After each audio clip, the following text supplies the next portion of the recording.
The another aspect that we wanted to discuss is, so Vyasdev is experiencing regret, and obviously when you experience regret, you experience pain, because any regret, any repentance is associated with pain. So in our lives, we have, there's only two options that we have. And there's a beautiful phrase that we all have to suffer one of the two pains. So there is no choice to pain. The pain is there. Because this material world is designed to give pain, right? What is it designed for? To give pain. It is not designed for enjoyment. It is not designed itself. The design itself is not meant for enjoyment.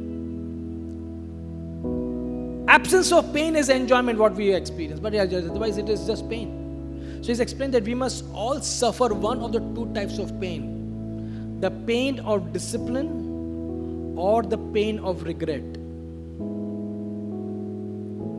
Both are painful. But the next line is very interesting. The difference is discipline weighs in ounces, while the regret weighs in tons.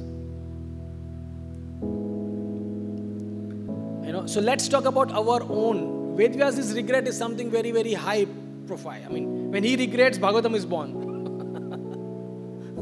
His regret gives birth to Bhagavatam.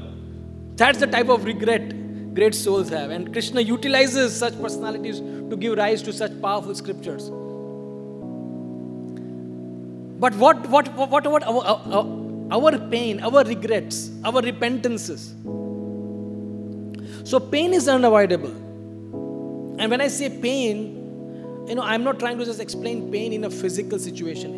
We are talking about pain because we experience pain in physically also. But we are talking about emotional and mental pain. Right? We all go through emotional and mental. Anybody here who is not gone through emotional and mental pain?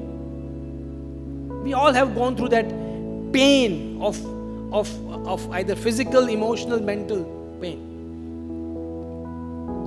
So what we are trying to do is, how do we experience the necessary pain and dial out or remove the unnecessary pain is the only option we have. Pain is necessary. Pain is bound to be there. So what is the pain of discipline? See, please understand the pain of discipline and the pain of regret. A very simple example to make it so that we can relate to this phrase. What is pain of discipline? A student who is studying and he has to achieve a particular rank in a competitive exam.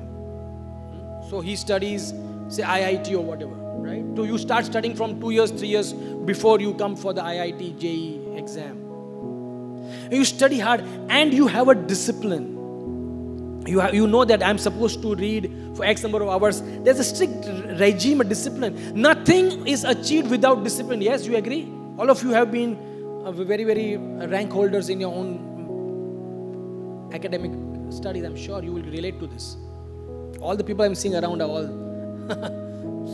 rank holders and good in the academics. So I'm sure you relate to it. So there is a pain, and the discipline is painful, right? I mean, you know that you have to study 8 hours. It's not easy. It is painful. You can't do so many things. There's a cricket match going on, and you hear sound of a loud commentary. Somebody's out, but you have to have the discipline of studying. So that it's a pain of discipline.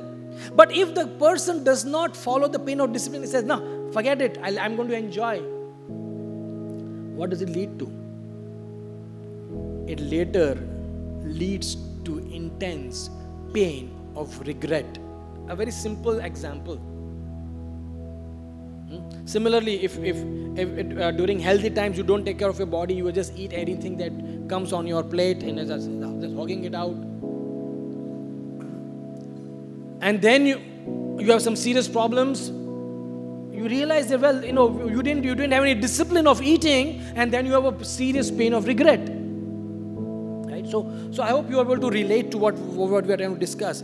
That there is discipline and there is regret. If the discipline is day to day, and it is small pains. Exercising, doing yoga. I when I go up, I see so many of you doing intense exercises. Now that's not easy. If given a choice, who would want to really work out and exhaust yourself, perspire so much? Who wants to do that? Right? But it is a discipline, it is a regime. I need to do it to keep myself fit. So that's some pain, but the pain of discipline is much smaller. But if you do not go through the pain of discipline, you will have to go through the pain of regret, which is enormous. And what are we talking about? The discipline. I mean, obviously we are talking about the smaller disciplines, right? Like chanting 16 rounds in the morning. These are important disciplines. Or doing our sadhana properly and everything, which is important, definitely important. But what is also important is the discipline of mind, words and action. I was just analyzing, what is the discipline that we are talking about? It is a discipline of the mind, words and action. So many times, I'm sure all of us have experienced that, we speak something to somebody and how we regret it. Yes, may not be so much, in outside world, especially in married life, where you're dealing, speech plays such a vital role. In having control over your speech is one of the very important ingredients for a peaceful, successful marriage. We have seen marriage getting destroyed just by speech, because at the spur of the moment you speak something, you are not disciplined over your speech. You regret it. I'm sure every sane person regrets what he does when he speaks something which is not supposed to be spoken. But many a times, my dear friends, that regret is of no use, because the damage is already done. The glass vase is already broken.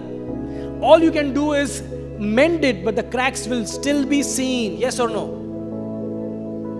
It's finished. So this is what we call the pain of discipline. You may have to control your actions, your words, your speech, and your mind.